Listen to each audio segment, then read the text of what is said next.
Galvan here with Superintendent story time for tonight. So we're so glad you're here with us. And I want to honor the Oak Avenue Brown Bears tonight. And so if you are a Brown Bear, shout out to you and all of our other Bears in Bear Nation. We wish you a really great night as well. We are celebrating Black History Month, and so we are going to celebrate authors, people, movements that have happened throughout our nation when it comes to celebrating our African American brothers and sisters.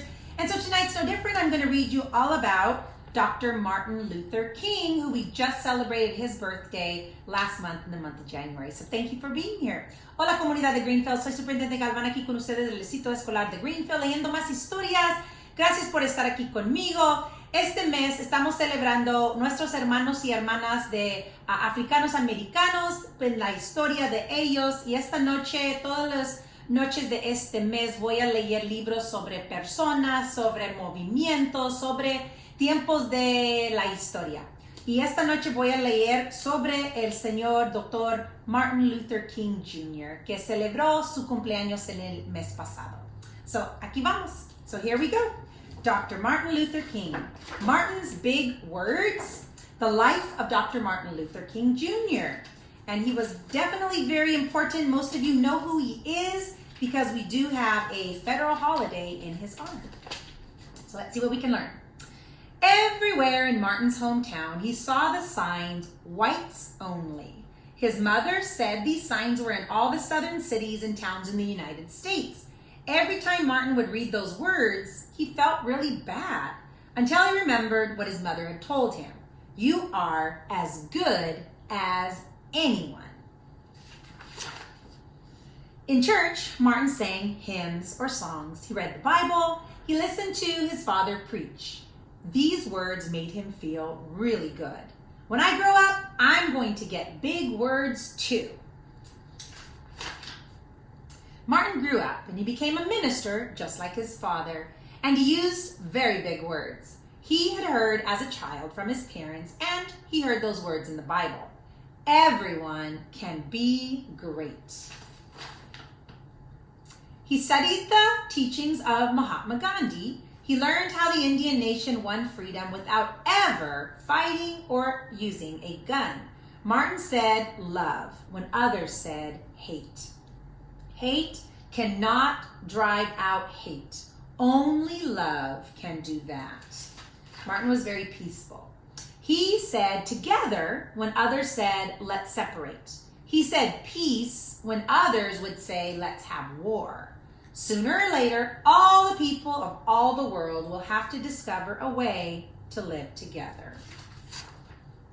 In 1955, on a cold December day in Montgomery, Alabama, Rosa Parks was coming home from work one day. A white man told her to get up out of the seat on the bus so he could sit there. She said no, and then she was arrested by the police. Montgomery's black citizen learned about her arrest, and it made them very angry. They decided not to ride buses anymore, and that they would sit anywhere they wanted when they did. For 381 days, they walked to work and school and church. They walked in the rain and in the cold, blistering heat, sometimes in the heat. Martin walked with them and walked and talked with them and sang with them and prayed with them until the white city leaders had to agree that they could sit anywhere that they wanted. When the history books are written, someone will say there lived black people who had the courage to stand up for their rights. In the next 10 years, black Americans all over the South protested for equal rights. Martin walked with them and talked with them and sang with them and prayed with them. White ministers told them to stop. Mayors and governors and police chiefs and judges ordered them to stop, but they kept on marching. Wait. For years, I have heard the word wait. We have waited more than 340 years for our rights. They were jailed, they were beaten, and they were murdered, but they kept on marching. Some black Americans wanted to fight back with their fists, but Martin Luther King Jr. kept telling them no. He convinced them not to by reminding them of the power of love. Love is the key to the problems of the world.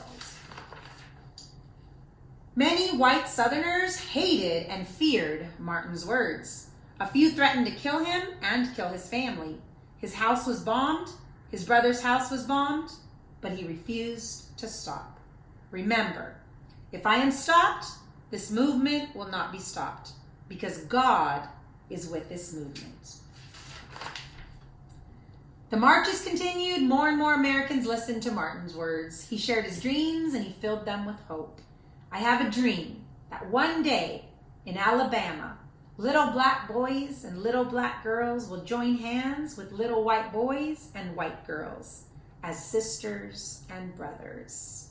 After 10 years of protest, the lawmakers in Washington voted to end segregation. The white-only signs in the South came down. Dr. Martin Luther King cared about all Americans. He cared about people all over the world. And people all over the world admired him. In 1964, he won the Nobel Peace Prize. He won it because he taught others to fight with their words and not with their hands. Martin went wherever people needed him. And in April of 1968, he went to Memphis, Tennessee. He went to help garbage collectors who were on strike. He walked with them, and he talked with them, and he sang with them, and he prayed with them.